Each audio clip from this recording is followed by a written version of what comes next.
Good evening, everyone. It's my pleasure to welcome you to the lecture series Perspectives for a European Security Strategy towards Asia. As you may know, this lecture series is jointly organized by the Institute of European Studies and the Brussels Institute of Contemporary China Studies, of which I'm the director. And the series discusses the options which are before the European Union to involve itself in Asia as a security actor. And so far we have discussed the EU's security interests in Asia, the regional dimension of securing Afghanistan. We also discussed the Asian dimension of a European strategy towards Russia. And last time we dealt with Africa and the Asian nexus. And today we will discuss a topic which is very important to the EU, because the EU likes to portray itself as a normative power, and today we will try to answer the question, the EU soft power in Asia, does it actually work? And I'm very pleased to present an excellent combination of speakers today. On my extreme right, we have Alok and Mukhopadhyay, not too bad, from the Institute for Defense Studies and Analyses from New Delhi.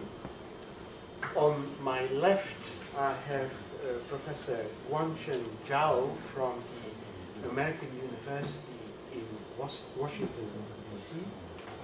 And immediately to my right, I have Alain Ruche from the European Commission DG RELEX.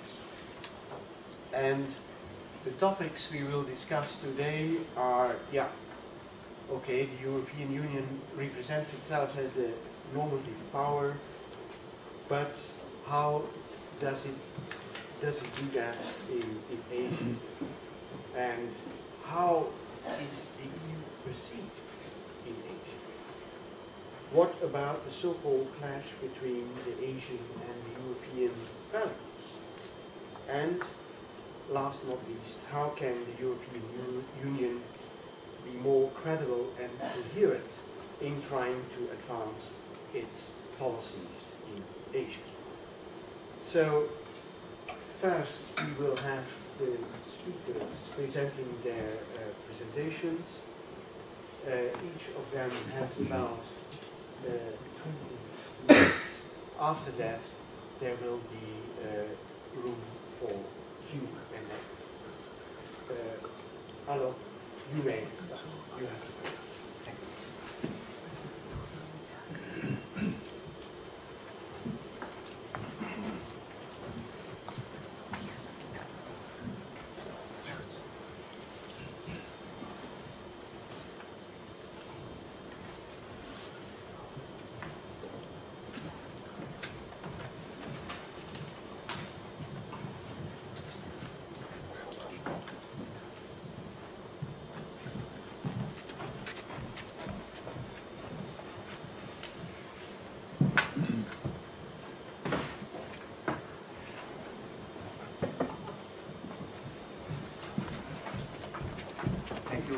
Chairman, sir, and thanks to the Institute for European Studies and Brussels Institute for Contemporary Chinese Studies. Ladies and gentlemen, it's my first visit to Brussels, and as the former US Secretary of State once said, that you have to be either French or genius to understand Europe. I am neither a French nor claim to be a genius. So it's my focus on this my presentation will be how we see European Union as a security actor, and both the partners, European Union and India, after 9 summits, are going closer and closer together, as well as to understand the security aspects from the different points of view. So, first, it's the end of 2008. It is the backgrounder I want to give. That's India confronts terror. It's cross-border, as you must be knowing from the Indian media, that most of the cases, our investigations end up on the other side of the border. Then there is the homegrown terrorism, and this homegrown terrorism, in the sense, it's the first case what we have found, one specific instance in the Glasgow incident. Second, third is in the name of religion. It's not only the Islamic radical or the Islamic radicals in the name of Islam. It's in the case of some cases we found it's in the name of religion also. It's the ethnic. It's, for instance, on the northeast, it's the Assam and the United Liberation Front of Assam. It's the ethnic kind of terrorism. Then it's from center to periphery. That is, it's not only our big cities, our metropoles like Delhi, Mumbai or Bangalore have been attacked, but it's the periphery also. It's the Benares or Malegaon, these small cities also. So it is both the ways, center to periphery and city to hinterland. It's some kind of hinterland terrorism India has been facing. Then is the Maoist insurgency in the heart, in the central provinces of India. That is at the beginning of 2009. Then why Mumbai? This actually I have somehow analyzed. Let's declare war against India, destroy the economic icons. Mumbai is one of our prestige economic capital of India.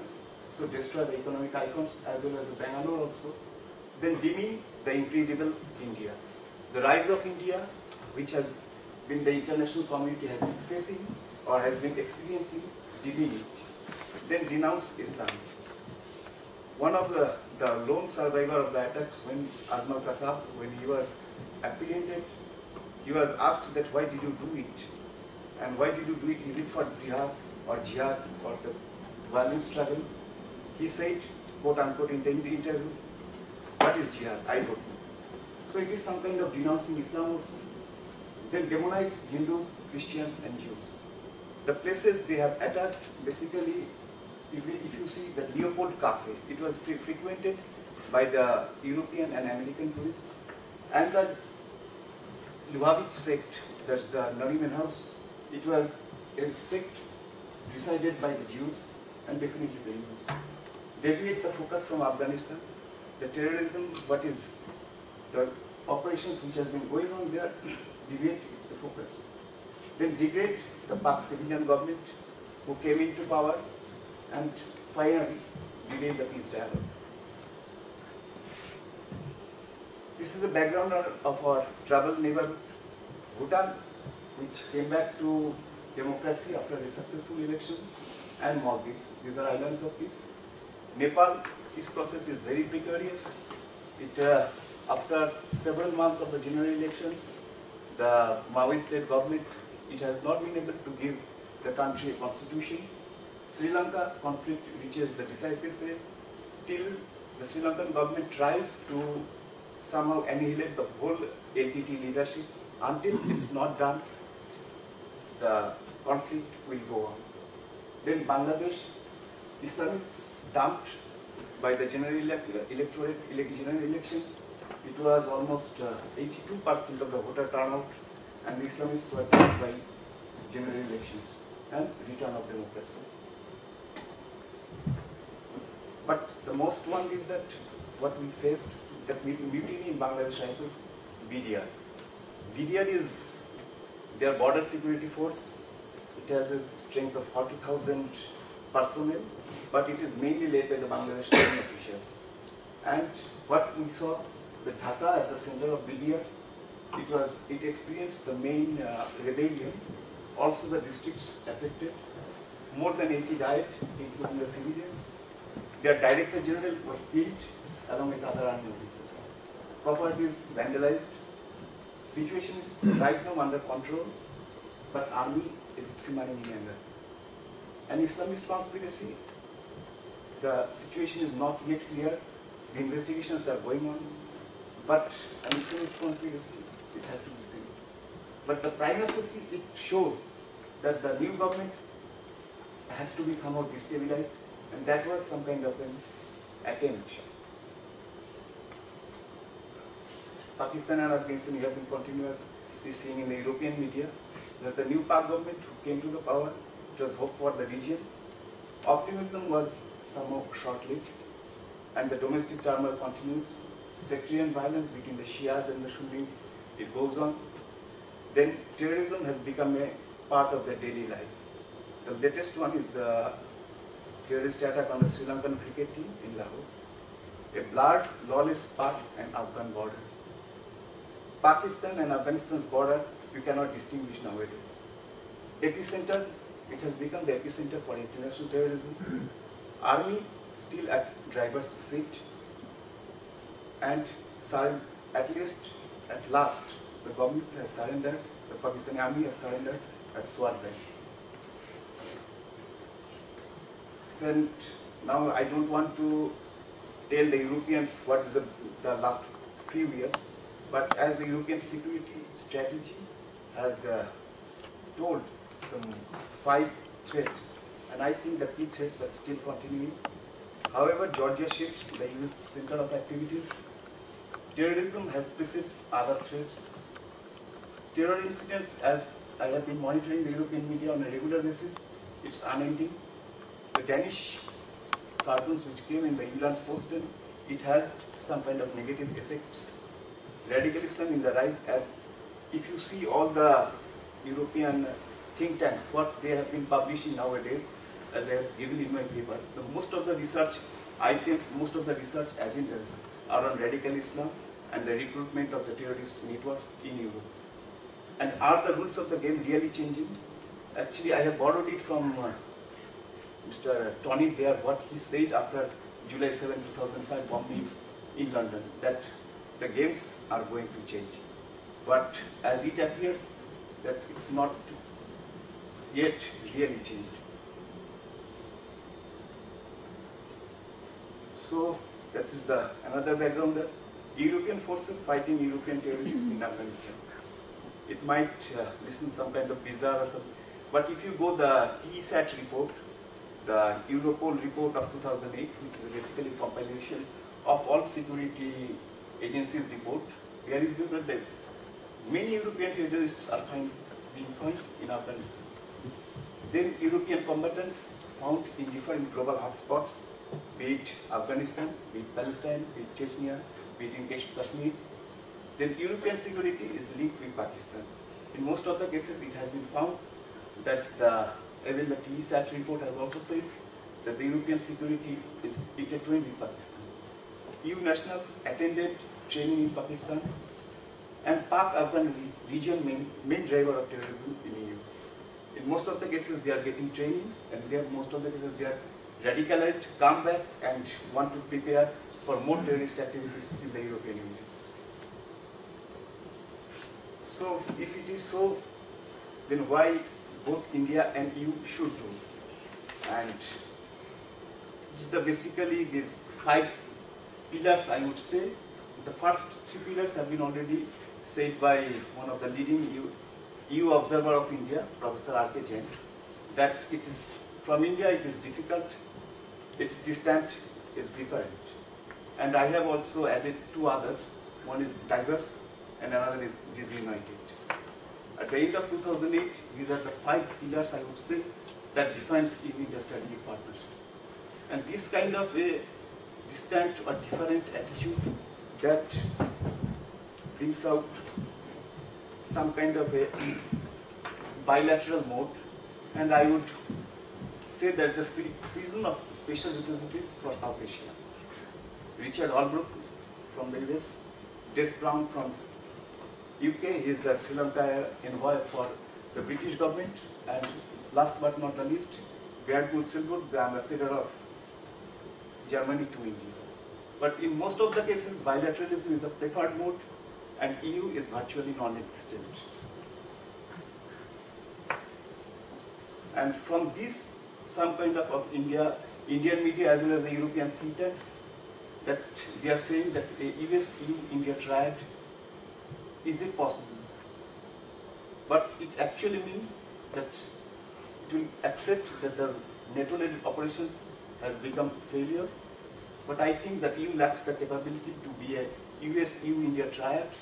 It would definitely complicate the regional security equation, because as India and the complicated regional equations, it will be very complicated if US, EU and India both come together. And definitely India would not agree. And there will be no involvement without proper plan and exit strategy that would definitely hamper Indian interests. And it would not be feasible in the long run also. So, at the end, I am trying to give some future areas for security cooperation. That a strategic partnership always means that both the partners should use each other's resources, be it organizational or the human resources or the technological, definitely and technical also. Exchange of experience in counterterrorism. We have a security dialogue with the European Union and the counterterrorism coordinator. It's a blazing office also, but they are trying to some kind of exchange their operation also. Then use fledgling institutions maybe offer Indian experience. For instance, the Frontex, which is the border security organization of the European Union, and our BSF, Border Security Force. Then joint research on radical Islam and radicalization on internet. And you should have a common provision on Hizb ut-Tahrir. As you may know that Hizb ut-Tahrir is a radical Islamist organization. It's banned in Germany. Denmark has kept it under a strong observation, but it's relatively working with impunity in Britain. And it has its branches in Bangladesh and Pakistan. And after the BDR mutiny, it said that it's the Indian ploy to destabilize Bangladesh and to divide between the Bangladeshi army and Bangladeshi rebels. So you should have a common position on it. And finally, increasing the EU awareness in India. These are the 5 areas of cooperation or 6 areas of cooperation that both the strategic partners should try. And the onus lies both EU and India. Thank you very much.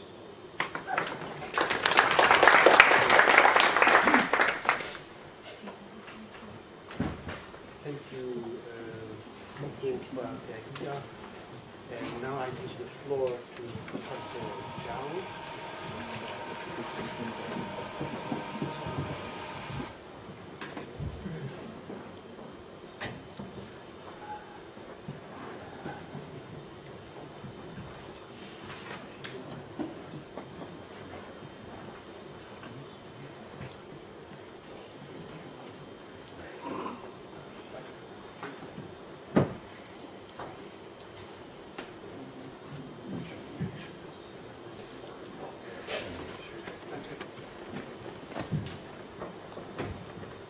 Good afternoon, ladies and gentlemen. And I would like to first thank Mustafa and the Institute for inviting me here. I would also like to say that it's very happy not only to see some new friends here, but also old friends, particularly friends from China. So really very delightful to have this opportunity to exchange ideas with the people here. But I would like to first say that I'm not a European specialist. I still remember that last time when I was in Europe doing my sabbatical leave 6 years ago, I was invited back to Washington to deliver a lecture on China-Burma relations.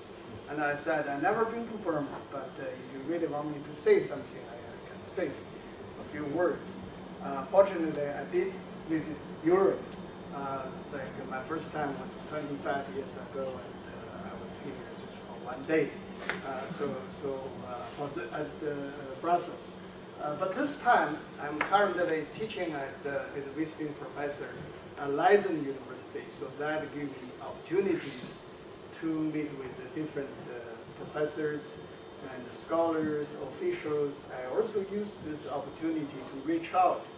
I was in London, in Vienna, and next week we'll be in Paris, and to discuss with the European colleagues.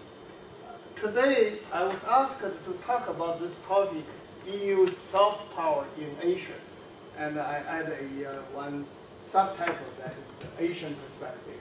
That's the part I'm familiar with. And what I'm going to, I always start with the history, and then move to traditional image, and then back to post-war global strategic picture, and Europe's voice, economic interdependence, value and culture, diplomacy and involvement, the U.S. role, and finally, future directions. So that's an outline of today's presentation. Needless to say, with expansion of the EU and long process, EU itself created a model for East Asia. And it's myself, my focus on East Asia, particularly China, Japan, Korea, and others. Whenever we talk about the East Asia community building process and the EU model, always there. But of course, there are different arguments. Some say EU model we can learn a lot. Some say, well, not necessarily. There are different type of experience, but at least EU indeed is very much in contemporary Asian people's mind whenever talk about community building process. Now I'm back to history. It's very clear that Europe had a long relationship through this Silk Road back to a couple of thousand years ago.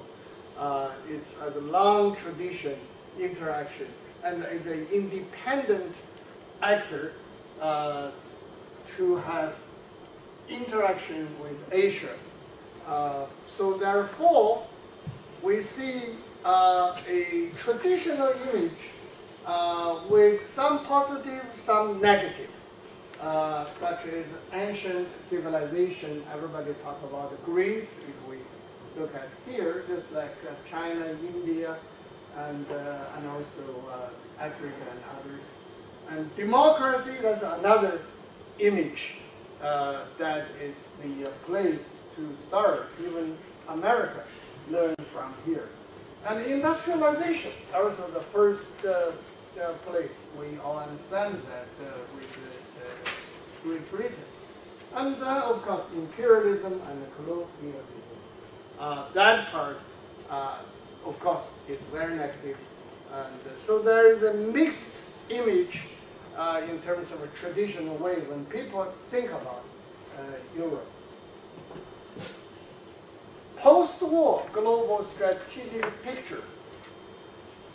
And of course, we have, when I say post-war, is post-World War II, started with the Cold War, and Europe, of course, like EU, is a part of NATO, the US-led camp, and East versus West. And then post-Cold War, whether Europe now is has become an independent pole is always a big question. I will come back to that question later.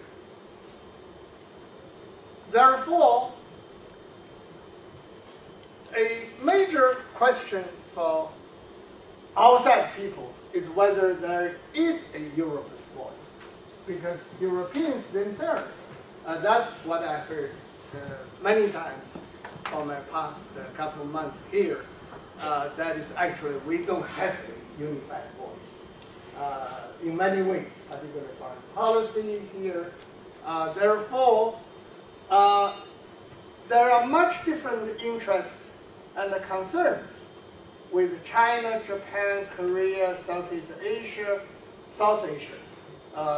My colleague already talked in much detail about South Asia. And the China policy, for example, later I will also touch upon that with the rise of China and how to deal with that issue. My understanding, of course, there is no unified voice and concerns.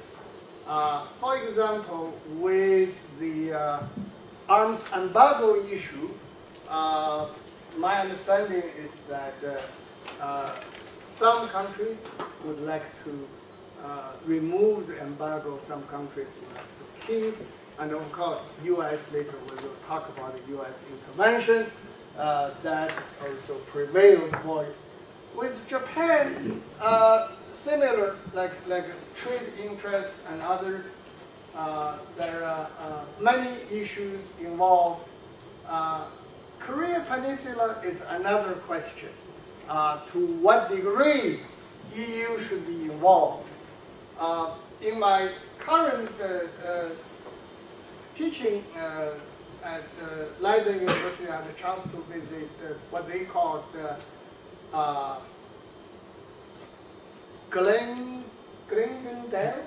Glingendale Institute of International Affairs. I talked with China and Japan specialists there, and they very much concerned, saying, look, Hillary Clinton broke the tradition. Instead of visiting Europe and for her first trip to Asia, and they expressed concern that maybe Europe eventually will become secondary in terms of global strategic concerns. So I asked them question, what do you mean and what do you really want? And one of the answers is that, for example, 6-party talks of Korea should become 7-party talks, that EU should be part of that. It's, in other words, what their opinion is, only emphasize economic interactions with East Asia is not enough. And we need to play a strategic role. But when I talk with the different scholars, for example, when I was in Vienna, I discussed this with a German professor, and he said, come on, we don't want to be part of these 6-party talks, simply because we don't want to pay the bill. It's expensive to do that if you are part of that. So there are apparently different concerns over whether one economic interest or really would like to become a strategic pole in global politics.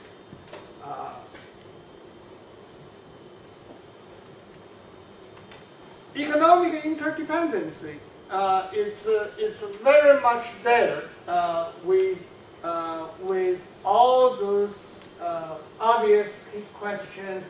Look at those maps, you can see not only so-called the Greater China, that is Chinese mainland and Taiwan, Hong Kong, but also Japan's economic power is very obvious. 4 little dragons and traditional Asian markets, Southeast Asia and others with Europe, traditional tie with that part. The importance is obvious. When we talk about soft power, of course, the value and the character issue would be important. Earlier we talked about all those issues, like democratic value, like issue of human rights and the rule of law and the regional integration. Earlier I talked about that experience, cultural pluralism, and also the effort to bring in international students with globalization of education. All of those fields could be a place for EU to emphasize their soft power and the issue might be developed over there. But at the same time, need a diplomacy and involvement. That is to say, two schools of thought over many issues, that is confrontation versus engagement. And I already mentioned the first case, that is the North Korea nuclear crisis and six-party talks. Very interestingly, some of my own academic activities, I'm doing East Asia IR, it's initiated by European colleges. For example, 2 years ago, I was in Tokyo attending a conference called Crisis Prevention, aiming at China and Japan because East Sea oil dispute, and also over 钓鱼岛 or Sankaku in Japanese. Whether there will be a potential crisis between China and Japan was very much concerned, particularly during Koizumi time. And the conference sponsored by Keio University. But when Keio University director of East Asia Studies at that time, Kokuben professor, Kokuben-san said, first word he said, I would like to thank you for my Swedish colleagues because they provided financial support. So it's very interesting indeed. Several scholars from Sweden also there. And I also participate in a number of projects on North Korea. In fact, one of the book projects later published entitled North Korea Policy was edited by Marie Sonderberg of European Institute of Japanese Studies. And I contributed a chapter there. I was wondering actually, if you think about Sweden, is 9 million people, a bit bigger than Belgium, or smaller than Belgium. But they could actively involve in the case of North Korea situation. So sometimes I ask, what's the purpose? Express certain interest. So I would say that indeed there are concerns among Europeans with some crucial strategic issues, such as North Korea nuclear crisis, but there is not yet a unified policy from EU. So, like I said, many policy makers of the EU community may fear that financial burden if get involved into that situation. And China's arms embargo issue, that's another controversial issue here. And the issue of the Tibet issue, that's another one. So we understand Satoshi, for example, is threatening not to attend Olympic Games. At one point, of course, he did attend in the end. I call that kind of wording is a no-win game. That is, you cannot win if you that kind of situation. You pick up a wrong issue and in the end you have to take overall consideration. That is back to the point that is whether you need to have a confrontation. Some with good intention, but if you have a confrontational approach, that would not work. So in other words, this time, the engagement policy is very much there. I remember that during that time, Olympic Games time, one day I was called at my office and the telephone was saying that this is from BBC television. Professor Zhao, we want to interview you. I said on what issue, and saying that Hillary Clinton, presidential candidate at that time, just made a announcement that is she may boycott Olympic Games with the reason of Tibet, and the BBC said we want to hear your comment. And I said, well, you got news earlier than me. I had never heard of that yet because that was in the morning. I said, why don't you send me some material first, and I check my schedule. And then I thought about that issue. I thought, well, I'd better go, to participate in the discussion. In other words, it's an indirect debate with Hillary. I say indirect, of course. And then BBC interviewed. I quoted different quotations. I also mentioned. I said even the Dalai Lama himself. Actually, I met with Dalai Lama 3 times. I also visited the Dharamsala, and himself would not want to boycott the Olympic Games or the Tibetan people's sake. And if you use this confrontation, and you would hurt 1.3 billion people speak. It's a wrong battlefield. You choose. And so I made that comment. But of course, people all understand that from Hillary Clinton's perspective, it's a political campaign issue. It's not really involved. I guess Mr. Sakuchi, they had similar domestic consideration rather than purely for that issue. But the point I want to make is that sometimes it's the approach, the way to express. You have to pick up the correct manner and the correct ways to deal with those issues. It's perfectly all right to express your concern, but in what kind of means, what kind of vehicle, what kind of channels, that's also important. Because you don't want to protect a group of people's interests, but at the same time to hurt like 1.3 billion people's feelings. That's kind of situation is very important. I want to make that clear. And the same case with the issue of Hong Kong. I'm not going to get too much into that. The U.S. role, how to deal with the rise of China, is obviously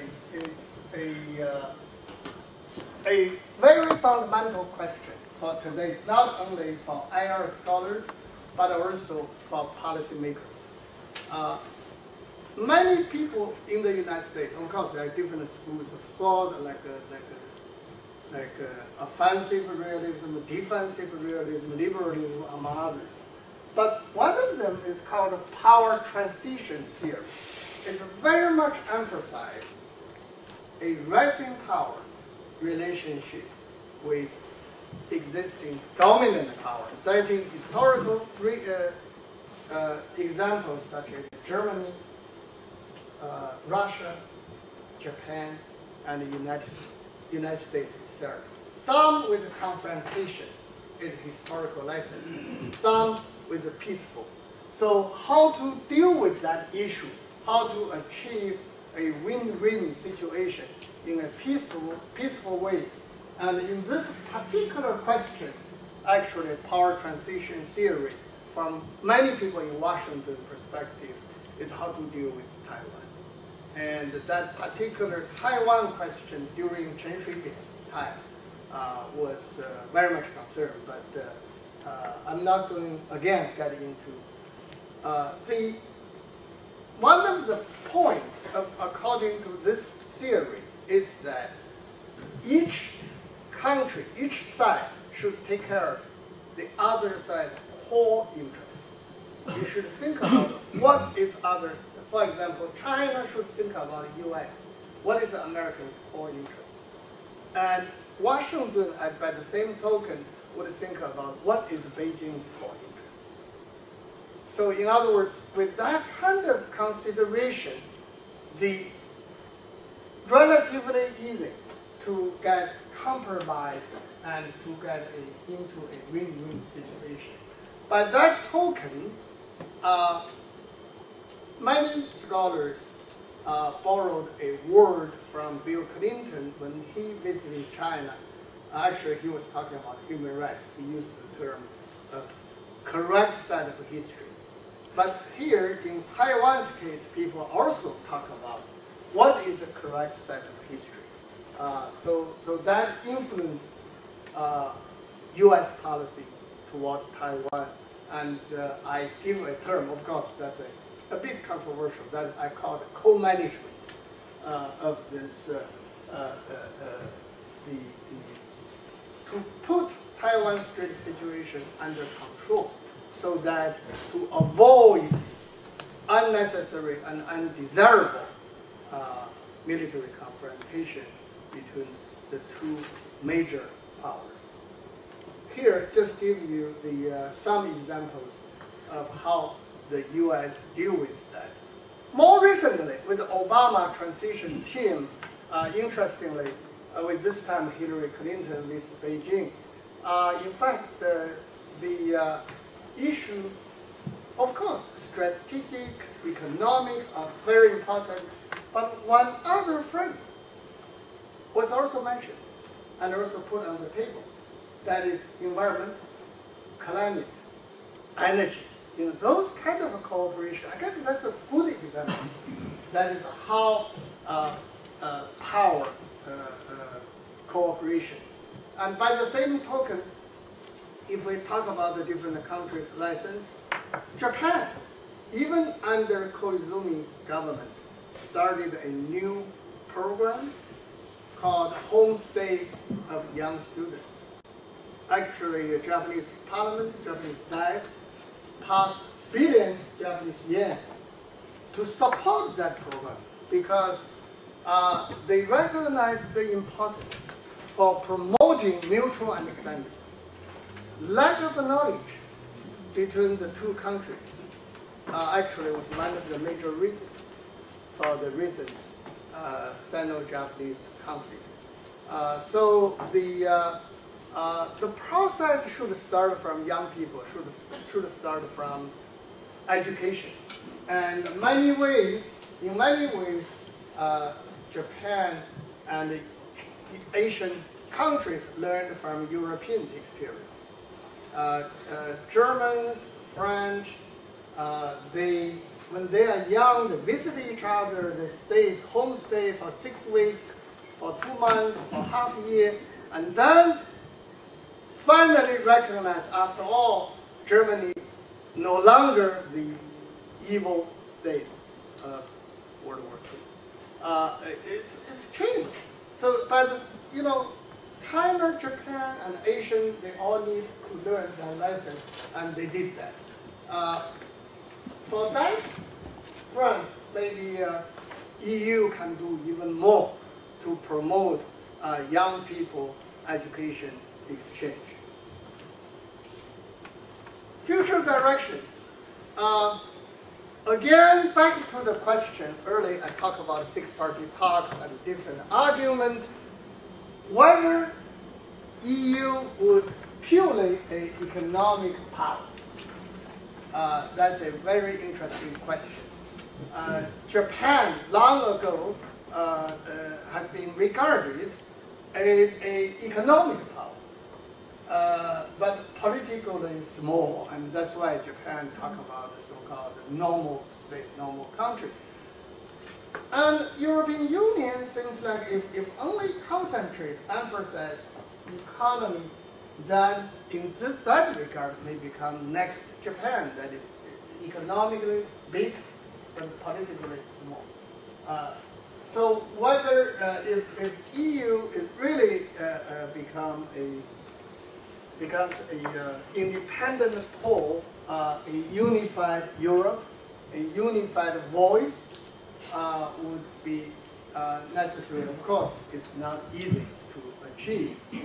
Therefore, I fully agree that it's time for all major powers, and China, Japan also included, that is to emphasize not only political, military, security power, but also soft power and smart power. Conclusion. We reviewed history and we talked about the traditional image, we talked about the post-global strategic picture and EU's voice, and then we moved to economy, value, culture, diplomacy, and then we talk about the lessons and the role from the United States, from Japan and others. And finally, we discussed the future directions. Thank you.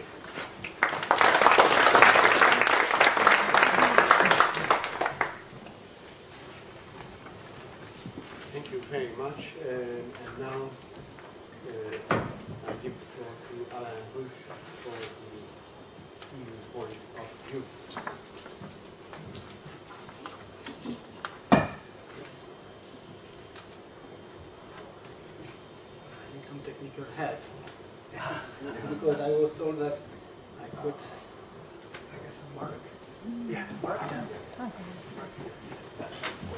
I told you I would need. Thank you. I allowed you.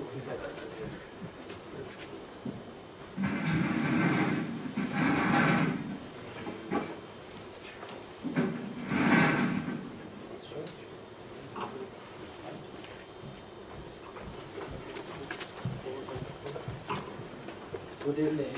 Thank you for this again. Distinguished speakers, ladies and gentlemen, I'm happy to be here. I will try to forget. I will try to forget the feeling I have that I had a difficult hold this evening. So let's get concentrated. As a summary, very briefly, after terminology consideration, I would like to go straight to the point and try to identify attractiveness and added value of the EU as a soft power. What Asians think of the EU? Are we too soft? Not smart enough? I will try to give 3 example case studies. First on security, second in human rights and democracy, and third the case of Aceh in Indonesia to analyze how soft power works, and finalizing with prospect, hopefully good, if certain conditions are met, and finalizing also with some preliminary conclusion. Very briefly, for us, Asia embraces a big region from Central Asia to Japan and Australia. As my director, Mr. Moran, told me 3 weeks ago in this very much same place, here I will focus more specifically on China, India, and Southeast Asia. For me, EU will be the same as EC unless otherwise specified, and I will immediately say that we have no clear-cut definition. The inventor of the expression soft power himself, Professor Mai, spoke about layers. For example, in military we have one power, United States, hard power. Then in economic sphere we have a structure, multiple structure, and in international relations we have some chaotic order between in the fight like drugs, pandemics, and climate change. Now, whatever, even if we don't have any clear-cut definition, we must keep in mind that the context much matters to assess what we are living about. And anyhow, let's also keep in mind the initial definition that soft power is not only the ability to get the other attracted by what you say, but also persuading them to act accordingly. I have a long list. I have to sell my product. 13 well-known arguments. Mind you that this is not in the list. I go back to this. And a little note here. The main factor of EU attractiveness is prospect for accession. Doesn't apply, of course, to Asia. Now, you know all about multilateralism. about development assistance humanitarian aid, I would like to insist on point number 2, flexibility and differentiation. A very broad range of instruments, in part due to the fact that external aspects of internal policy play a growing role, so we have no boundary anymore between domestic and foreign policy. And also due to the fact that this differentiation pleases our partners, because it's not easy, obviously, to deal with China, Laos, Nepal and Maldives at the same time, if I may say so. I wouldn't like to use the word EU model. I would rather use the word EU experience as a possible source of inspiration. Regional policy, integration process, regional cooperation, the euro, all these are obviously assets that can appreciate it in Asia. Very recently, mind you, even in institutional field, we could see that in ASEAN, the word of co-repair and council even are used, and they took over a very much legacy, institutional legacy from the EU. The comprehensiveness of crisis prevention and conflict management is very much characteristic and added value of the EC. The value-driven component, I will go back to it, is difficult because actually we are a mixed combination of values, of interest and responsibility, and this is very difficult to manage. We are present everywhere through the head of EC and possibly soon EU delegations, and the EU army of diplomats, amount of 40,000 diplomats. It's a huge possible soft power we have had. Concerning the quiet success of the European defense strategy, I will go back. Now, how did it emerge, this soft power? Very quickly, I would say that basically in the 18th, through development cooperation and humanitarian aid, the soft power of the EU came up. Only recently, in the 90s, an awareness of the necessity to define a global strategy towards Asia. In 1994, with the first global strategy, having a twofold objective, mutual understanding and raising the EU profile in the region. 2001 marked a different step, a further step, but still with a very much global covering, geographical covering, and with the main thrust, raising the strengthening of the EU presence and profile in the region to reflect its growing weight at the global stage. Very ambitious objectives, and actually since that time we have not updated this strategy. We have adopted a discretionary approach, issuing communication policy paper on China, India, Southeast Asia, and Japan. Actually, we have an impressive range of instruments, from development cooperation, CFSP and political matters, crisis management, trade, multilateralism and United Nations. We can go back to these points during question. What Asians think of the EU? Now, using a perception methodology, which is very interesting indeed, we sent to prominent experts, I can see Jonathan here, even one of them, just to tell us what do Asian people think of us. It's a very clear question. So this review of 2000 communication, basically, we had some clear messages. And you will see, Professor Zhao, that the first one is the EU is unable to speak with one voice. Hopefully one day, very soon, with the ratification of the Reform Treaty, we can make some step forward into that direction, because indeed we have some scope for improvement. We are always busy with our internal business. be it Lisbon, not Lisbon, post-Lisbon, and I understand perfectly that our partners outside simply don't understand this. And we are not perceived, this link to the other, as an independent, neither a powerful actor. Except on the trade side, we are an actor, a basic, maybe the biggest one, but many times the perception is of a protectionist bloc. Now, are we too soft and not smart enough? May I remind you the very important contribution, it's part of the doctrine, an article issued by Financial Times in March recently, and where we can see that, according to Mr. Solana himself, we have real soft power. The first one is politics must always prevail. Trust and personalities are things that matter.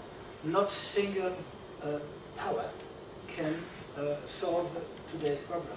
Regionally, it will be the key. These are very much soft messages.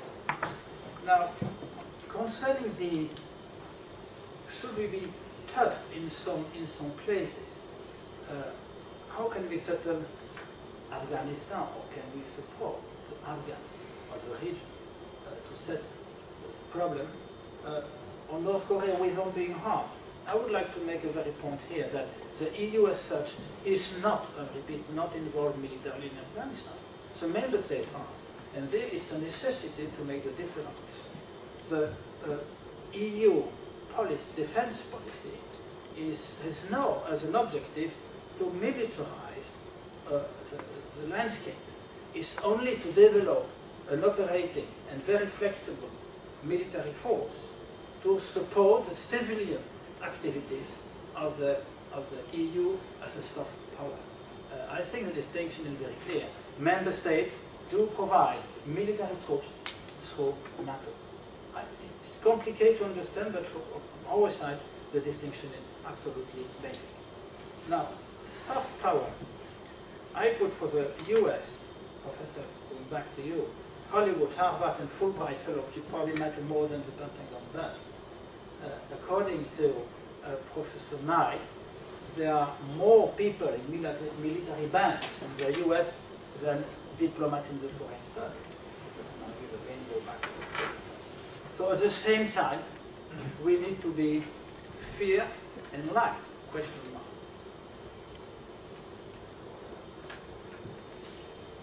Time matters, and it's not easy to assess an impact in a short period. We have to look backward, and we have to look at the progress which has been made. It will help us in assessing the prospect. The first example I would like to point out is security, with the process of securitization. You know, one theory, constructivist approach, would say that through its talk in international relations, an actor can provoke the incorporation of non-traditional issues in strict military business field.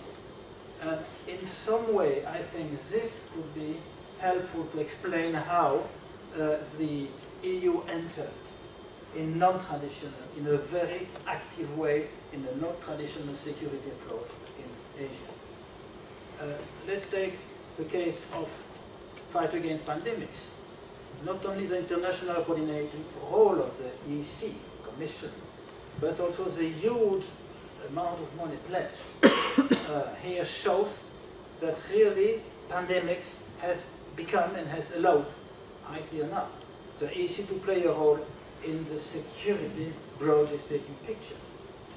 Disaster preparedness. Right now, today in Cambodia, several of my colleagues attend in a seminar, part of a series of Asia Regional Forum seminars, where disaster preparedness is part of the program of the security. In Indonesia, if you look at the security report of 2008, the most critical aspect for Indonesia in the security field is disaster preparedness. I put soul maritime transportation. several Chinese ships have been attacked in last year, and the fact of not having been able to cope or to protect the ships, protect the crews, has even provoked some domestic protest in China. And China is very eager also to be part of the international soft power at international level. Now the danger here is to securitize too many concepts and having a melting pot where the basic concept of human security has completely disappeared, which would be obviously non-operational. For simply intellectual interest, I put the concept of desecuritization process will possibly intellectual property rights disappear in a knowledge economy. Now the second case study is human rights. Again, a very broad range of instruments, from support to electoral observation, political dialogue on human rights, and both country and national level. Impact is there, question mark, but still we need to have more progress. Obviously, we have cases where it's difficult. China, North Korea, Burma, in a lesser extent maybe Cambodia and Vietnam. We have problems, but not that much. I don't like the word, but I don't find any other one. But at least where we were active, Indonesia, Nepal, and in electoral observation, our case was to be mentioned. Mind you, we never used the famous word of Damocles, except in ACP or African countries. The essential clauses we have in our agreement, if then we never used it. So it's not to be noted there. We don't know the cost. When we negotiate an agreement, it's the case now, we are negotiating 10 agreements with South Asian countries.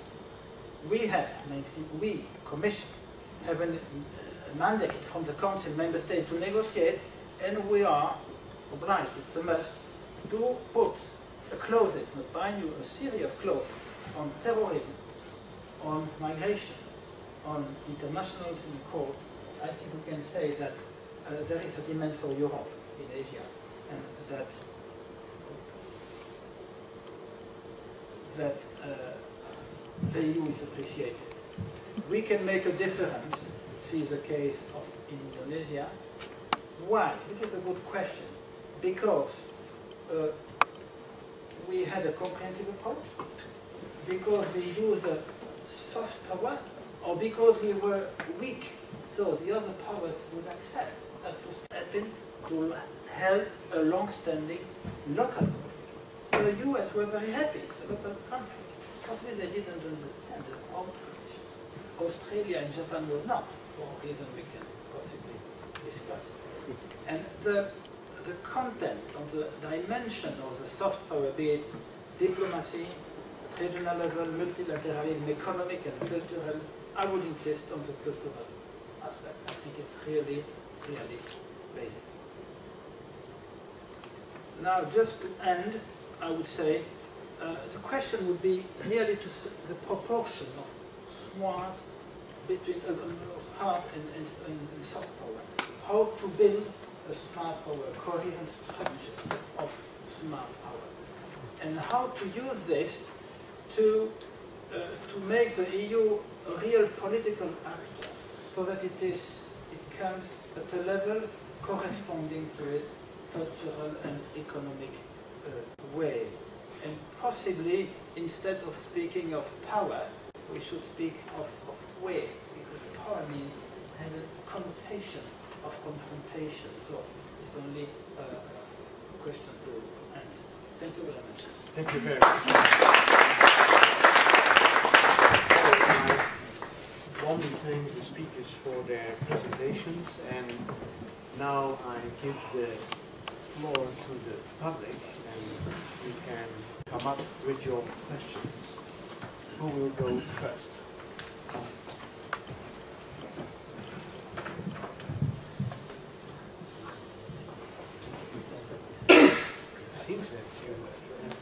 No. Yes. country. I'm studying at the European Institute, the Institute of European Studies. And I have a question for Mr. Ruche. On one of your slides, I noticed a question: what is a smart cocktail of foreign policy towards Asia? And I want to ask you, do you believe that EU as it is today, in other words, without legal personality, has the capability to add hard power component to such a cocktail? And do you think whether ratification of the Lisbon Treaty would give the EU the ability to exercise hard power?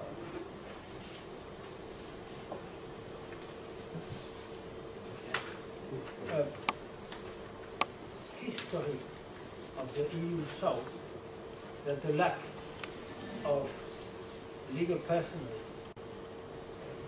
is not a basic problem to act not only internally but externally. It is a very complicated, from a legal point of view, it's complicated to know and to see how we work. But we work, and hopefully according to the law.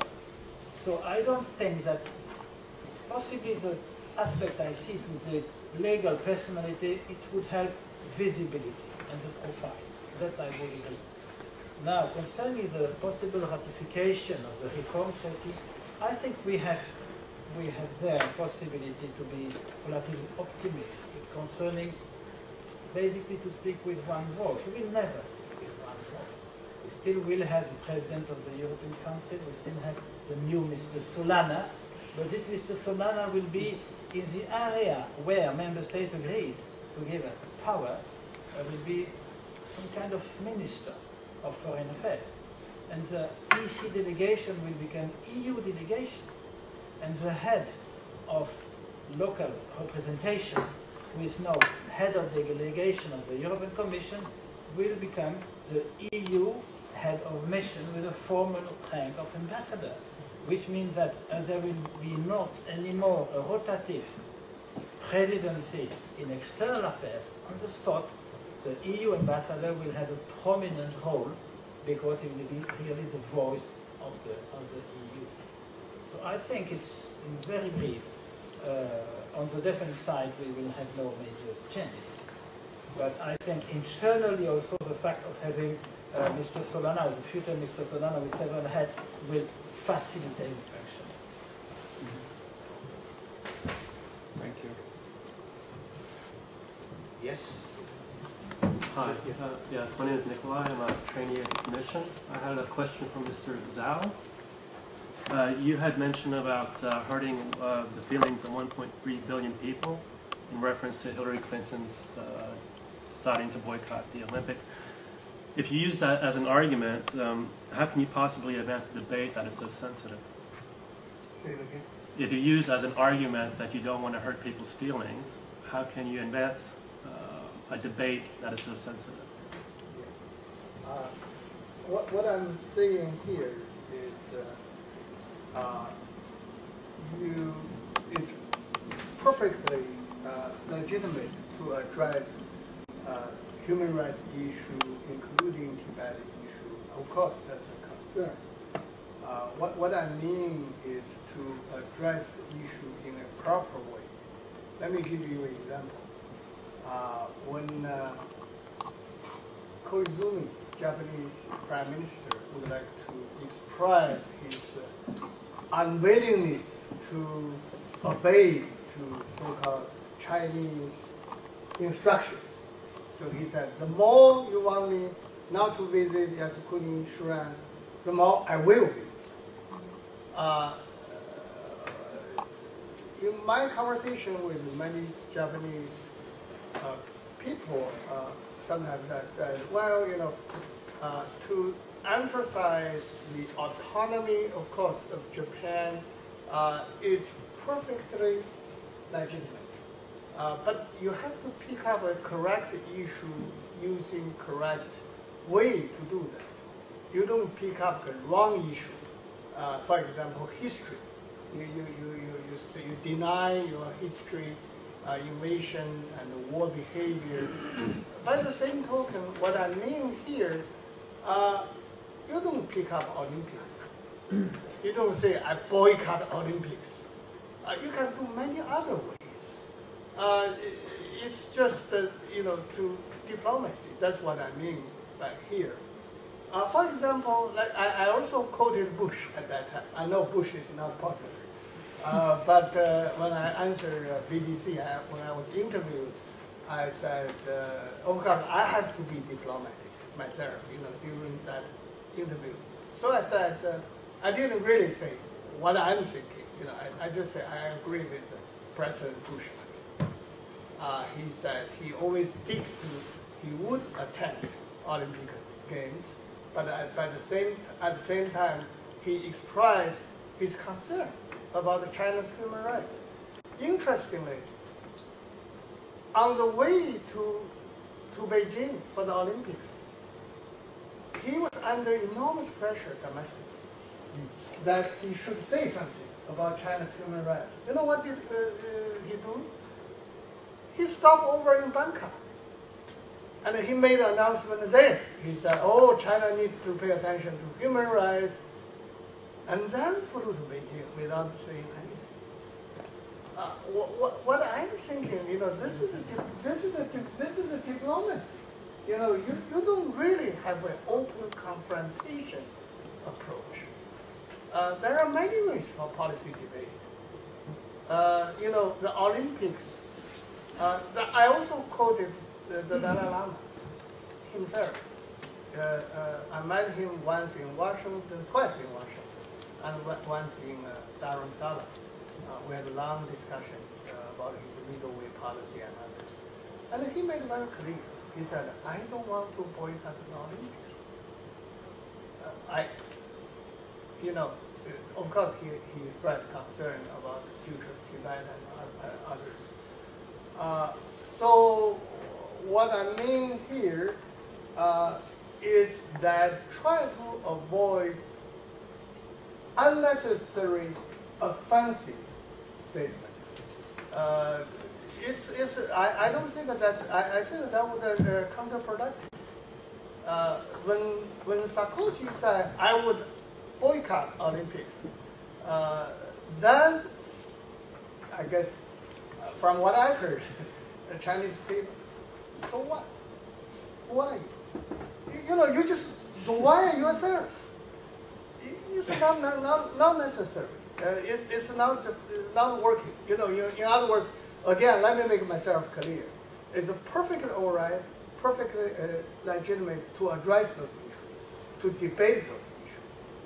But you have to pick up a right place, right issue, right manner, right vehicle to communicate, rather than using confrontation way. That's just good. Yes, I'm Rajiv Nani from the Indian Embassy. Professor Ruche had mentioned that this is the impression I got, that the certain clauses which are introduced in agreements like human rights, democracy and rule of law as a matter of routine by the EU without understanding or without maybe thinking over the costs. So do you think that the EU, especially nowadays with the recession on, is contemplating any review of this, or have they done any evaluation, cost-benefit evaluation of this routine introduction of these clauses? The question is good. I will challenge the word routine. It's not by routine we do it. It's just a way, because we have the mandate from the Council, and this mandate clearly specifies these are politically agreed positions that we absolutely need to incorporate these clauses. Now, cost-benefit analysis, I think it's not possible. We don't even think of it. But yes, we are aware, it's a fact. Today, as far as I know, that no partnership and cooperation agreement has been signed in Southeast Asia. This is a fact. Even the press can write it. Now, we are on different positions according to the partners. With some of them we blocked with that clause, the other one we blocked with others.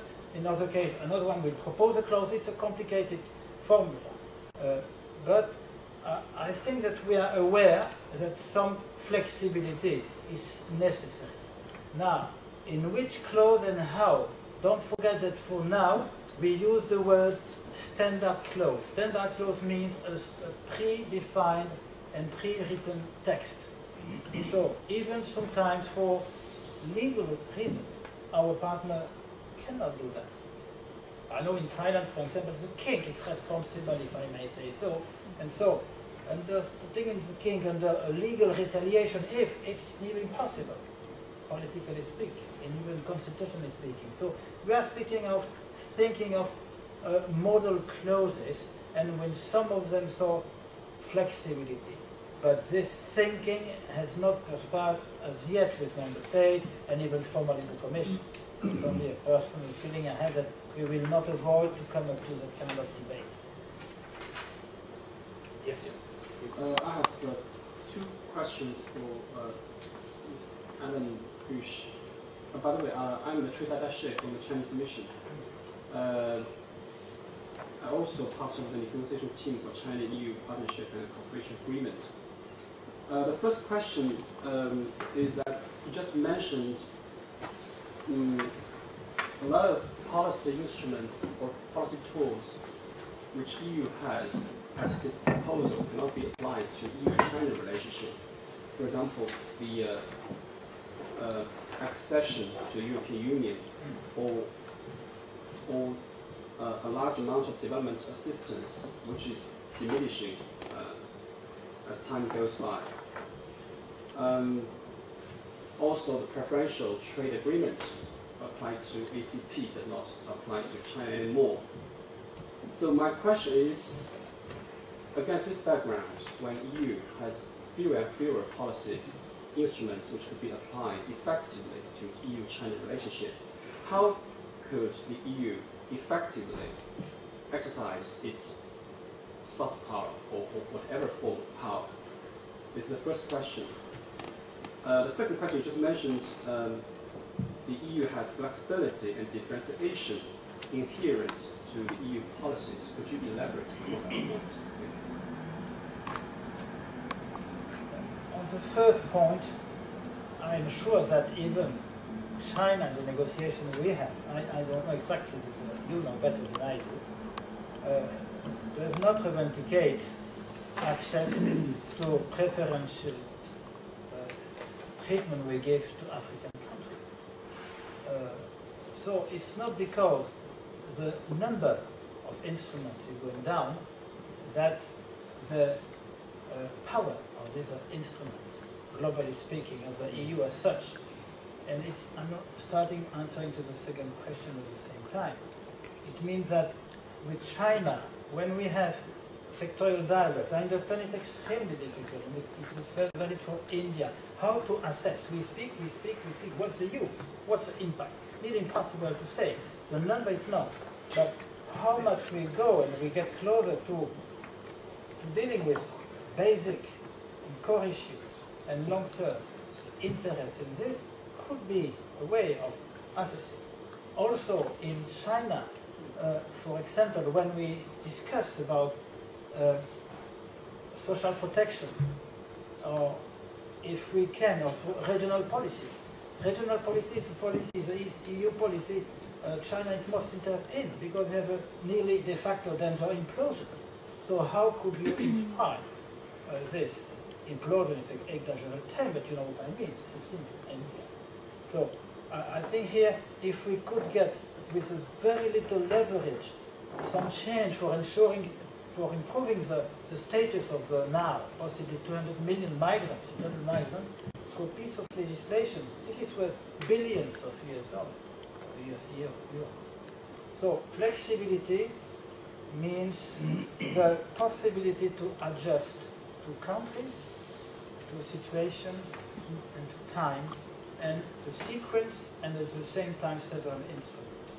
So it's a multidimensional possibility and scope. This is basically what I mean. Thank you. Yes, you may. By the way, from Chinese mission, also associate professor on leave from the Tsinghua University, I have come to Chinese understanding about soft power, soft and power. What does it mean to soft in Chinese way? Maybe I'm wrong. If I'm wrong, Professor, something correct me. Soft means two things. Number one is it looks very weak, but actually it's very strong. For example, water. It seems like very weak. Actually, water can, lots of energy inside of you. And like Buddha, always smile and very weak, but actually very powerful. So that is first. Secondly, soft means, I think we say 无欲则刚. That design, if without design, you are most powerful. For example, if you have many expressions, for example, you love money, this is your weakness. For the official, you will be corrupted, right? I don't love anything. I just love myself. That's maybe you're very strong. So that's secondly different cultural understanding maybe of the soft. And also about power. Power is also the different understanding about that. First, about Chinese understanding, which the Confucius said, if the people do not convert by you, you promote your value, morality, to attract the others. You say, 远人不服则会闻得以来之. So maybe the first question you raise, maybe I'm wrong, maybe. Not always claim I'm right.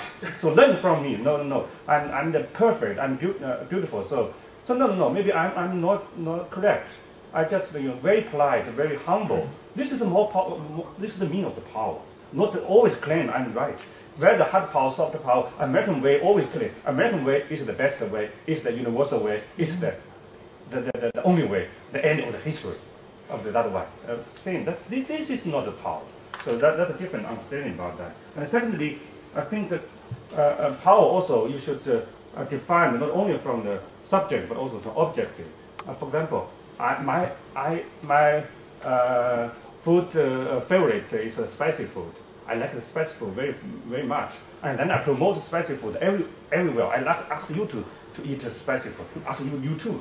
This is like the European model, say human rights, democracy, whatever. We enjoy it so much that we love to the world. Everybody learn from me.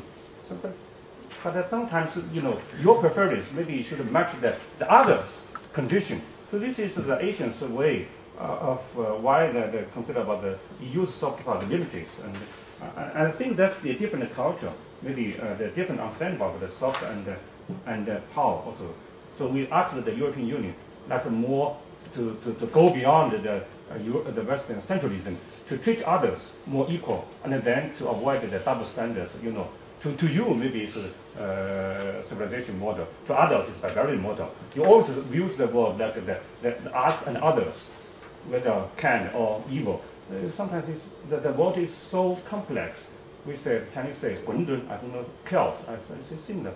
It's not so clear that the right and wrong. So it depends on who holds this. If for you hold this money, you are wrong. For me, I hold this money, I'm right. Sometimes it's the truth is inside of the fact, not so clearly you can see. So I think this is a cultural and philosophical differences. I'd like to have your comments on the panelists.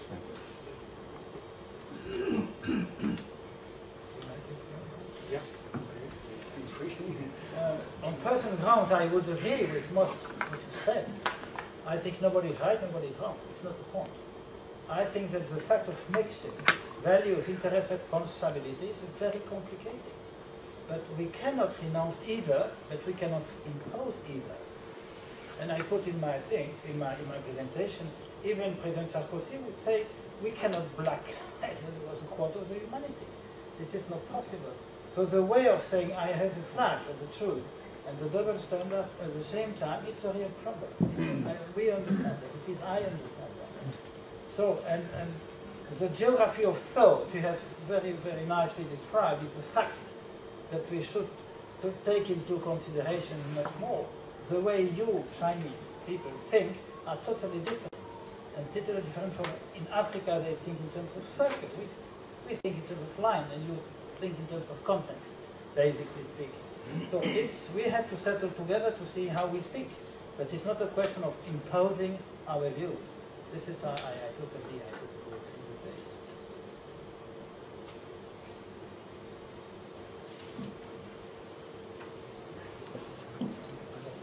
Okay, yeah, of course. I would like to ask you, why is it so that it took us, I mean us, the EU, so much time to realize that a regional approach is necessary in Afghanistan, not only to deal with Afghanistan, but at the same time Pakistan, and pretty soon that within a couple of months, 1 year, we said, also Central Asia, and then why not Iran, and then why not India, because we are very close. How, as an outside, not an outsider, as an Indian, how would you assess? Wouldn't a logical mind would have said, it seems to be logical that dealing with Afghanistan or Bangladesh is not possible, because for all kinds of things. This is a first question. A second one, also to everybody, but to you first, we have problems in South Asia, everywhere, except in India, and you have trouble as well. So why is it so that all South Asia is big trouble, and the rest of Asia is not that much in each other? Do we have a systemic, or do we have a general explanation, or we have no explanation? Is the hazard? Just if you could comment this. First of all, if we see that what is the basic of the EU-India strategic partnership, that is the 2003 European Security Strategy. Before the Europeans or the European Union accepted the European Constitution, prior to that, India has become the strategic partner of the European Union.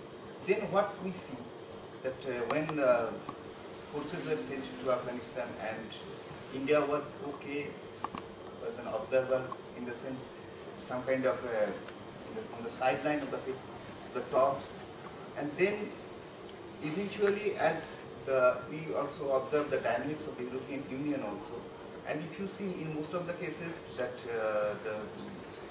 the threats European Union and India face are more or less similar, and in the case that when strategic partnership came into being in 2004, if you see that terror was the backdrop. That controversial filmmaker, Theo van Gogh, was killed in Amsterdam at the Hague Summit. And most of the cases, terror has somehow punctuated the EU-India strategic partnership. In the case of 2005 also. And these bigger issues, that regional security on this, what we found, it is some kind of, it's very labyrinthine, I would say. Very labyrinthine. We don't understand some kind of how to deal with the European Union as a union, because it's Asia policy, it's regional. For instance, the Central Asia comes under one its European neighborhood policy, and then have the other regions, and the same times sometimes of the member countries foreign policy, sometimes it is clouding the European Union vision. So it's some kind of a vision which cloud our vision about the European Union, whether it is a credible security provider in Asia. And with this view, and I would say what I observe the European Union as a whole, or the member countries in Afghanistan, they have a very limited knowledge about Afghanistan. Every week, we at our institute or in India, we receive delegations from the member countries who basically want to be briefed from us what actually Afghanistan is. And what I have shown in my presentation, I have been continuously trying to say, that the security threat what the Europe and India are facing is same almost. Yes, you can, as I have been most of the cases, as the European Union as a trading bloc and all these things we have heard, we know it. And the disunion of the European foreign policy is nothing new to us. But what actually both the strategic partners can cooperate with each other, that was the theme of my presentation. And in most of the cases, if you see, that is the linkages between the diaspora community in Europe and most of the cases the terror incidents in South Asia are similar. In the case of, I will give you an example, for instance, Glasgow. And for instance, in the case of Mumbai, when there were some rumors that we have some kind of linkages. So these kind of, say, EU as a security provider to South Asia as a region, we have been, if you ask me, it is my personal view, that you must or you should take this kind of security strategy and the implementation report of 2008. And it is clearly said that you must do something more with India. And second, that why South Asia is different from, because for instance, it's some kind of multi-ethnic society. Like it's not that China or Korea, it's 100% and not 100%, it's some kind of ethnic one. If you see, it's some kind of microcosm, like European Union. We have so many languages, we have so many, and that's why it's a very, people generally do a comparative study between European Union and SAARC, European Union and Asia. But we have a multi-ethnic society, a multi-religious, pluralistic society. And that's why some kind of chaos and confusion is definitely wrong. Thank you. Yes? Also, I'm also from the Chinese mission to the European communities. Thank you very much. Enjoyed the very impressive speech by you. I have a question to the gentleman from our neighbor country, India. I'm sorry, I cannot pronounce your name. Just call me Alok. When the term soft power came to China in mid-90s of last century, it caused a very hot discussion and debate among the academic field. Just like, so what's soft power, as my colleague just mentioned, what's the Chinese soft power, the resources of the Chinese soft power. Some scholars trying to find those resources from our traditional culture. So my question is, in India, what's the situation in India? Do you also talked a lot of soft power? What do you think of soft power? What's the Indian soft power? I just want to treasure this opportunity to... In one word, it's Bollywood, I would say. Have you seen the Slumdog Millionaire? In word, it's our Bollywood, it's our definitely our cultural tie-ups with various countries. I think it's the Indian soft power. And if you go more how it deals with other countries, if you go to even Central Asia, it's my personal view that it's the Indian culture and basically the Indian cinema. It acts like the soft power, the tool of the soft power.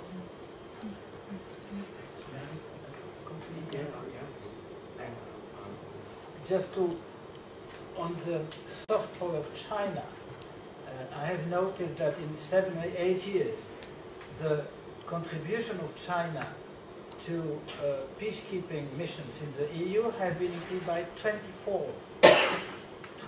times. This obviously for me illustrates a soft power of China in this. They have been sending battalions, medicals, engineers all over the world. So this is a good illustration of Chinese soft power. I just wanted to comment upon the what is India's soft power question. I think another facet of India's soft power is its long-time neutrality. It was one of the founding members of the non-aligned movement, and just the fact that India is not really a hot-button country like, say, Venezuela or China to some, or I don't know, you guys can negotiate very well, India's not making anybody mad, or not a whole lot of people mad. Just to say, first of all, foreign policy doesn't fall from the sky. It is also the reflection of our interior policy, and it represents how India is. It's a multi-ethnic, multi-religious, multicultural society. And that's why we have the expertise of different, and we can accumulate the experience of different societies and different religions within ourselves. That's the soft power, I guess. So the Indians are very much like Belgium. Thank you very much. I enjoyed your lecture very much. I come from the Japanese mission, and two very short personal remarks. Firstly, I don't think we have common Asian views. For example, generally speaking, Japanese people does not identify ourselves as Asian. The same thing can be said for Chinese or maybe Indian people. And second remarks on the Yasukuni issue, I'd like to introduce a very good article jointly written by a Japanese diplomat, Mr. Chiba, and a Chinese scholar. I'm sorry, I can't remember the title, but you can find it easily in the journal Survival, published by the IISS in London several years ago. Thank you very much. Can I? Yes, you want? Just very briefly. My understanding of actually Japan's view also has been changing. Fukuzawa Yukiji, back to a Meiji Ishin time, talk about Datsu Anu, that is got all of Asia. But more recently, many Japanese politicians talk about the return to Asia. So I think that might be a new trend. For example, actually historically, many people like Okakura Kenshin argue the idea he talks that is Asian is one. So in other words, there are strong tendency in Japan really regarding their own identity as Asian. But of course, on the other hand, Fukuzawa Yukiji also has. So what I'm saying is that Japan's identity and Japan's Asian as a member now is very strong. But that indicating that does not necessarily mean there are unified voice. Of course, different countries, different concerns may have different points. So one more article actually I read is an exchange letters, right, between a Chinese professor and actually authors that they are my good friends, family, colleagues. This is a good exchange. It reflects a lot of ideas. Of course, that's a different issue we can talk. That's very good. I mean that our identification is very different from Europeans. I think Europeans are much more integrated based on the same values. That's what I mean. But the different identification does not hamper regional cooperation in Asia. Yes, Junji? Pan Junji from Fudan University. I have a question for Mr. Ruche. Sorry, I cannot pronounce the name correctly. And I will reverse the question. You have mentioned today's topic is about soft power of EU in Asia. I would ask differently about East Asian countries' soft power in the eyes of the EU, and you have mentioned China's soft power in the peacekeeping missions.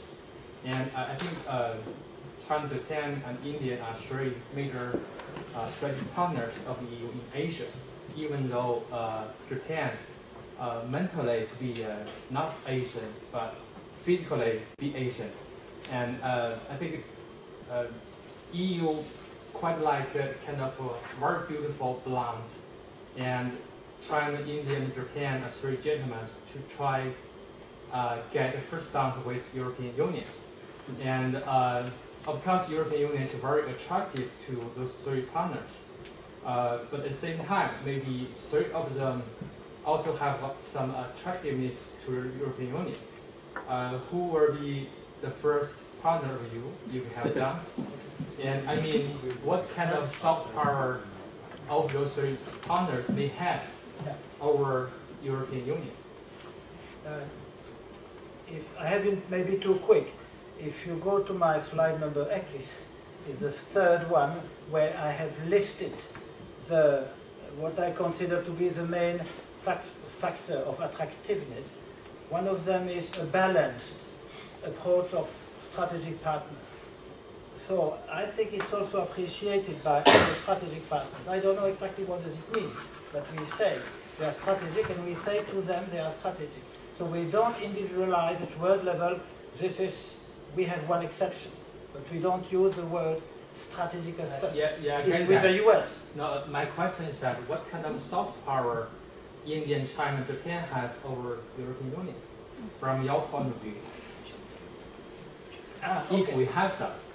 I wouldn't use the word power over, because it's at the end of my presentation I questioned the word power. I would say way. Yeah, soft way. Soft way, and how could we make the distinction? This is the question. This is your question. Now, I think upon the 2001 communication, rightly or not, and unconsciously maybe or not, we might have a global image of Asia. Now, going back to your question on flexibility, it does not mean that we have one rigid and fits-for-all strategy toward Asia. But if you look early for Asia, why shouldn't we have one? And within this global one, we have a flexible approach, an adjusted approach. And we would include Japan, we would include Central Asia, and this would be a general approach.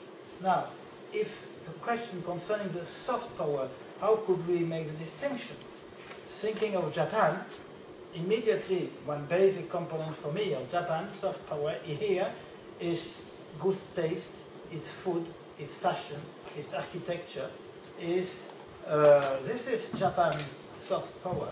And I think it's very appreciated, it's very valued, I think. But on our side, I'm sorry, man, but I think for us, Japan is really part but of Asia, but it doesn't put apart the fact that we just make a basic difference between China and China, but Japan and China, but both are strategic partners. I'm not sure I answered your question. I'm not sure.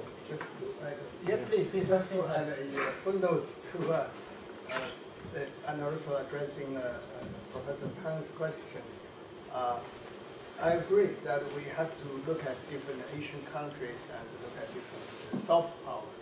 And Japan, we really cannot forget that. Let me give you one example. At Leiden University, they have a very strong China Institute and Japan Institute. And I talked with them. I said, how about student communication with China rising? Maybe now it's more students applying for China program. And the answer was no, saying that Japan is still very high.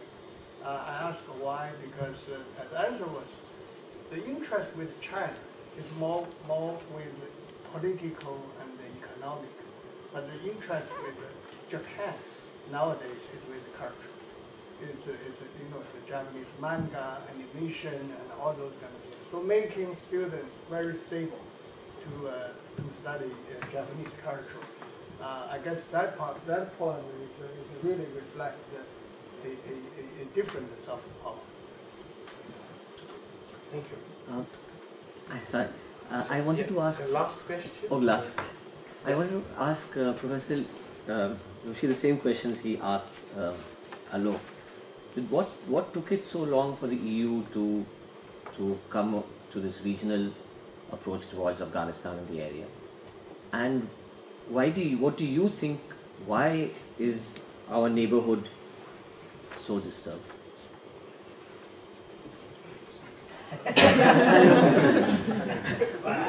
I thought they were quite difficult questions. I'm not sure I can answer. You know, the power is many times to just raise a question is quite difficult.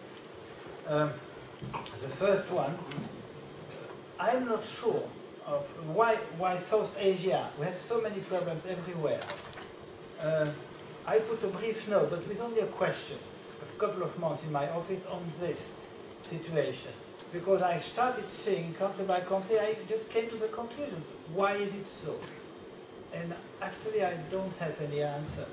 But the only fact of raising the question should invite us to think on it. Because par hasard, as we say in French, I don't believe it. It's not possible.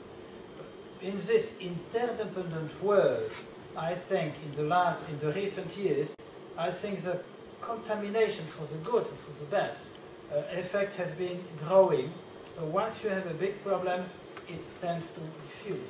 Now the concept of security, as I said, has also evolved. And at the beginning we would think that terrorism will also focus on Al-Qaeda, Afghanistan. And now Al-Qaeda has nearly disappeared.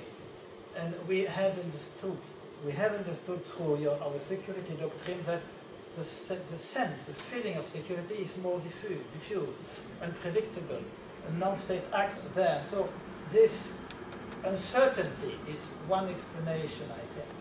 A second one could be we do regional approach with development funds, but politically speaking, it's much more difficult. Now, a very significant step was made in 2008, where we issued for the first time political guidance for Northeast Asia.